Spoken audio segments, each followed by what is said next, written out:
Hola, feliz jueves a todos. Este, quiero comentar que a raíz de mi comentario del martes respecto al triunfo de este señor Milei en Argentina, eh, pues así como una cosa para mí muy sorprendente, entre esas cosas que hizo, ay, qué bueno, pero al mismo tiempo preocupante, pues he recibido muchas visitas a este vídeo del martes y me sorprende que el anterior, en donde sí profundicé más sobre Argentina y en este tema, pues pasó prácticamente inadvertido. Y bueno, y me doy cuenta que pues, algunas personas de argentinos pues han considerado que mis comentarios fueron inapropiados, inoportunos e inadecuados, lo cual me parece una exageración, pero bueno, cada quien sabe en qué parroquia se arrodilla y reza, ¿no? Bueno, bien, eh, le llamo a este vídeo de hoy, le llamo tras el sismo las réplicas, pero voy a poner como antecedente algo que le respondo a alguien, a dos, ya lo hice por escrito, es no, sí, el que yo sea mexicano no me invalida para opinar sobre otros países, ¿no? Puedo opinar de lo que pasa en Ucrania, puedo opinar de lo que ocurre en la franja de Gaza, porque no necesito estar ahí. No soy corresponsal de guerra en ningún caso y no soy un periodista que ando buscando la nota, pero soy una gente que me interesa el entorno del mundo que habito. Entonces, yo puedo opinar, mi opinión puede estar o no alineada con la de ustedes, pero no creo en ningún momento haber sido alguien que actuara con dolo y con la intención de ofender.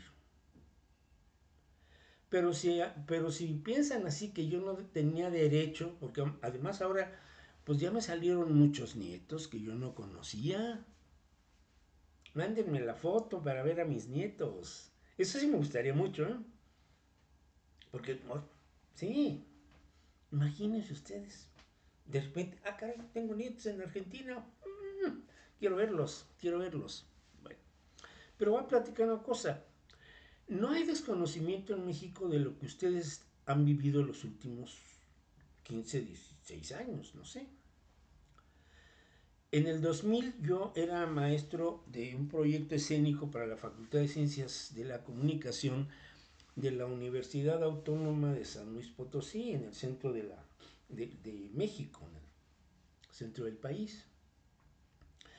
Y bueno, una de las alumnas que estaba en ese proyecto, un sábado me hizo una llamada temprana a mi casa y me dijo que si sería posible que ella junto con otros compañeros me pudieran hacer una entrevista para una actividad académica y que si podría yo recibirlos. Y bueno, después de ponernos de acuerdo cuántos eran, en qué horario, en qué tiempo los debía yo esperar, bueno, se acordó la reunión y la reunión se dio.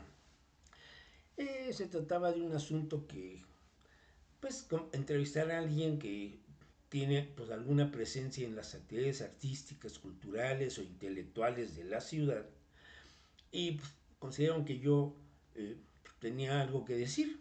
Y ya nada más platicar, así como empieza uno, cómo se conecta uno con ciertas actividades, cuáles han sido los logros, los tropiezos, los aciertos, los desaciertos. En la vida nos pasa eso, ¿no? La vida es realmente en ese sentido eh, volátil, ¿no? Y nos enfrenta a circunstancias que de repente nuestra respuesta no es la adecuada y ahí pues ahí vienen resbalones, pero también pues ahí están los aciertos que van diciendo las cosas están saliendo de acuerdo a la perspectiva que se planeó en nuestras vidas. Y bueno, terminó esa plática, todos los detalles, todos quedaron más o menos satisfechos. Y otra compañera que estaba ahí en este grupo me dijo, eh, ¿Quién crees que va a ganar las elecciones el próximo domingo? Esto era un sábado, había que esperar el domingo siguiente, el siguiente. Y le dijo, pues desgraciadamente, Vicente Fox. Y algunos pusieron cara de, ¿por qué? Les dije, porque es un dicharachero, no es un político, es un empresario. No tiene, se está apoyando en la base social y en la estructura territorial del Partido Acción Nacional, pero él ni siquiera es miembro del Partido Acción Nacional. Y está echado muy para adelante y está diciendo que él lo va a resolver todo rápido. ¿Por qué? Porque él sabe cómo hacer aquí, sabe cómo hacer, porque él piensa como que, como que un país es una empresa y que en una empresa se toman decisiones personales del dueño. Quito esto, amplío esto, vamos a establecemos esta línea, arreglamos acá, ampliamos acá, cerramos acá, pero un país es otra cosa. Entonces yo les dije, y además yo creo que tiene mucho de mesiánico este tipo. Se cree la gran cosa y yo creo que no va a ser bueno. Pero, ¿por qué? Y sí, efectivamente él ganó las elecciones. ¿Por qué? Porque habló de que se iban a cambiar los modos, las maneras, las formas en que se había venido haciendo la política. Una política que nosotros arrastrábamos desde 1982. En el 82 empieza en México el neoliberalismo con Miguel de la Madrid. Y empiezan pues los acuerdos para deshacerse de bienes, de vender las cosas que eran de la nación, porque eso es lo que es extraño, ¿no? Que un presidente llegue y diga, voy a vender las cosas como si fueran del gobierno. No, las cosas son de la nación. Son el patrimonio de un país, está en la infraestructura que desarrolla a través de los años. Y entonces, bueno, pues ese gobierno tuvo muchos tropiezos, tuvo una confrontación terrible con las grandes instituciones financieras que iban a salvarnos de la debacle y de la crisis y de la devaluación de nuestra moneda. Nuestra moneda andaba más o menos por ahí por los 22.50 y de repente estaba en los 150 por dólar. Y entonces, bueno, eso nos pasó. Y luego llega el gobierno de Salinas de Gortari y este hombre hizo cambios radicales. Fíjense, vendió la Telefónica, que era Teléfonos de México.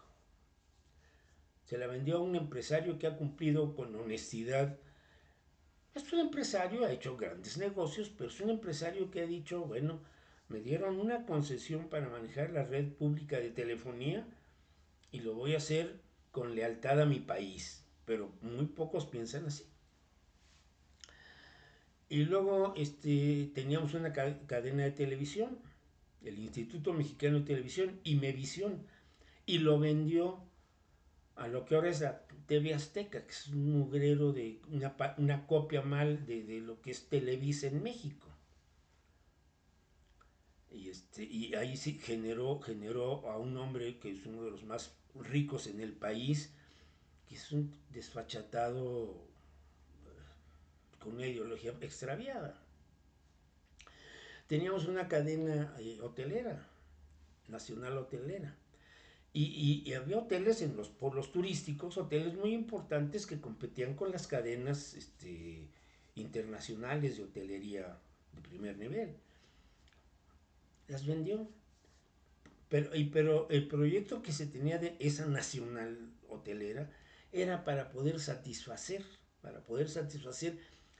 los, los descansos en los tramos de carreteros, ¿no?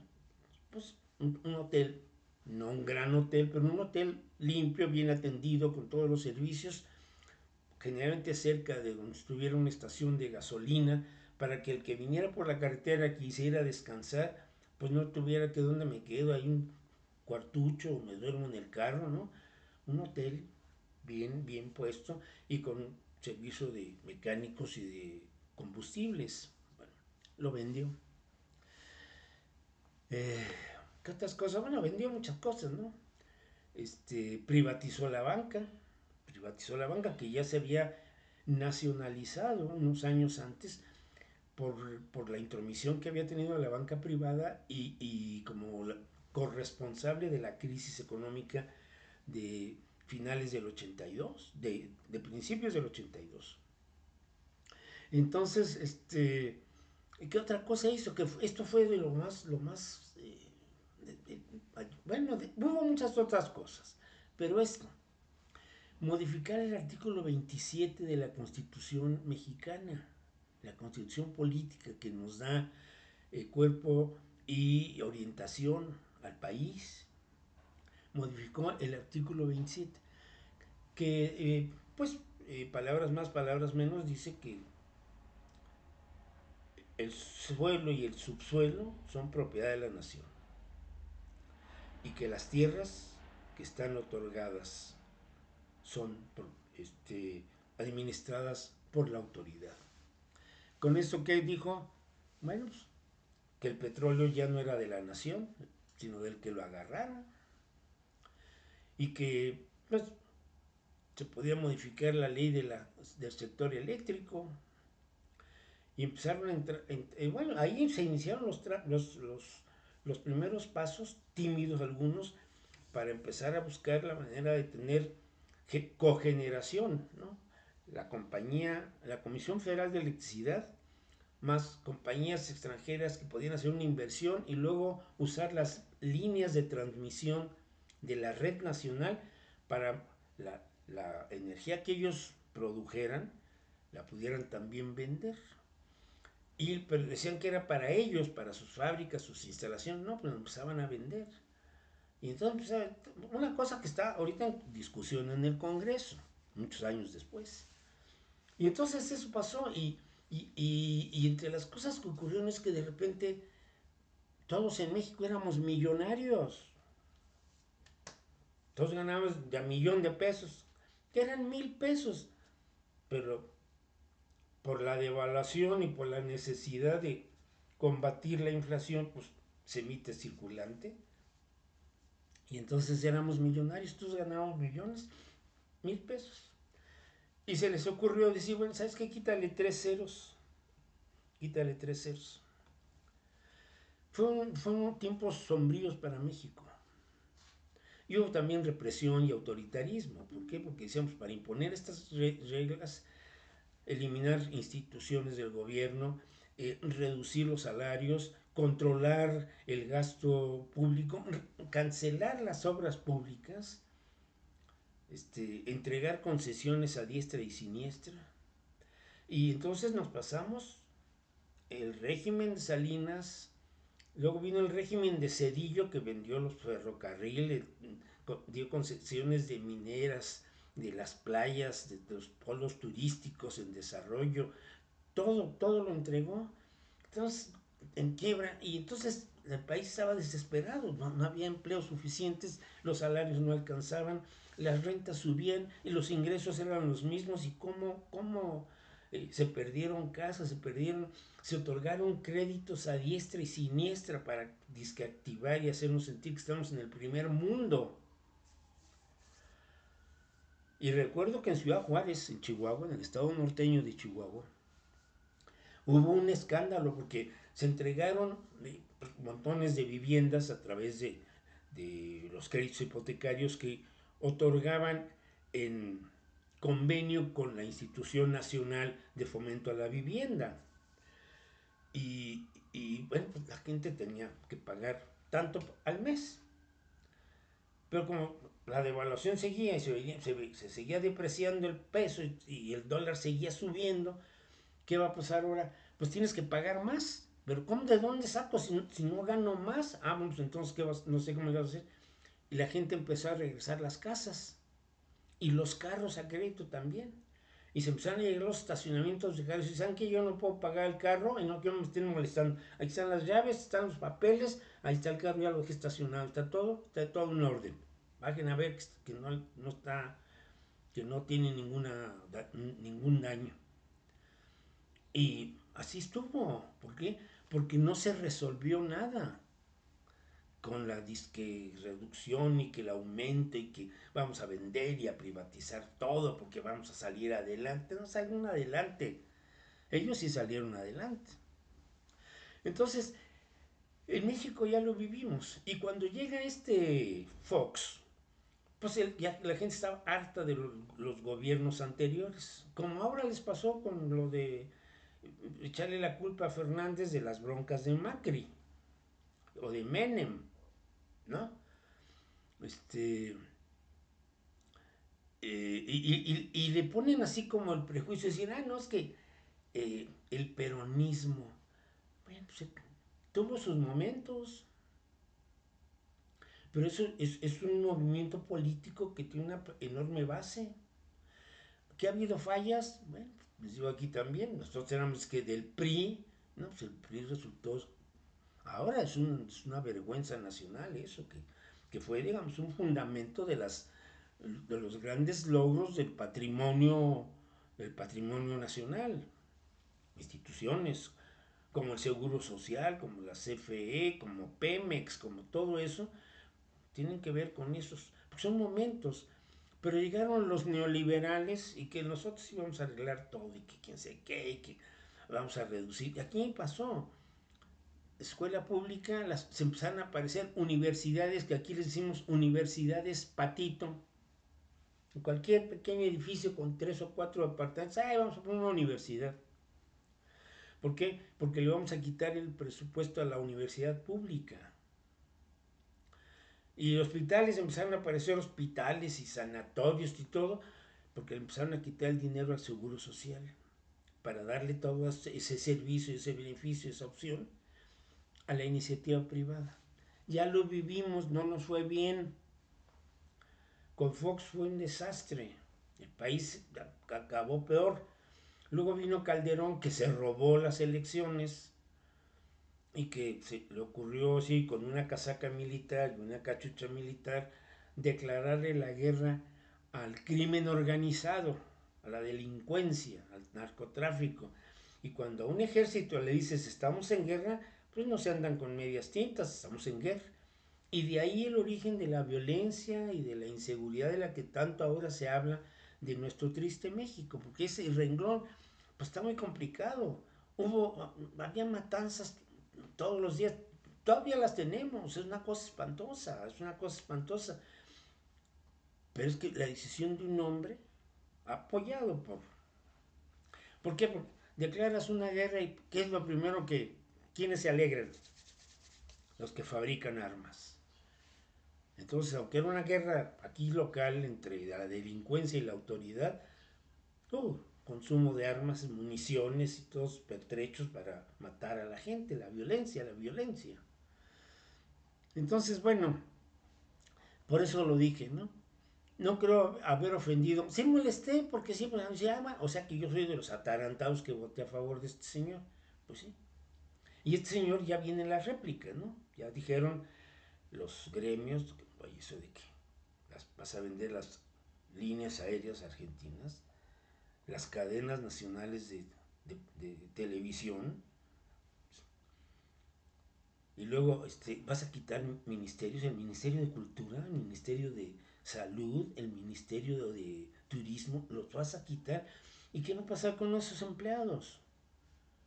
¿Qué va a pasar? Les van a dar una indemnización, la indemnización se va a acabar y luego, por eso dije, y ya lo dijeron gentes que a mí puede decir, güey, que sabe, ¿no? Pues algo sé, pues tampoco me estoy chupando el dedo. Y para aquellos que piensan que mis 109 años no sirven de experiencia, fíjense la edad que tengo, ¿eh? Pues quiero que sepan que estoy lúcido y que sé lo que estoy diciendo. No soy experto, pero ¿quién es experto? ¿Quién? ¿Los que me denostaron? Ellos tampoco lo son. Estamos parejos. Y eso de que tengo 109 es mentira. Bueno, se me portan bien, se cuidan. Mañana es día de hablar de películas y espero que tengo 3 opciones, ya les había dicho yo, pero creo que ya va una ganando, va una ganando, una va ganando. Mañana es día de hablar de películas. Cuídense mucho, que tengan un buen jueves y saludos a Argentina. Los mexicanos queremos Argentina. no le deseamos mal. ¿Por qué? Adiós, se portan bien, se cuidan,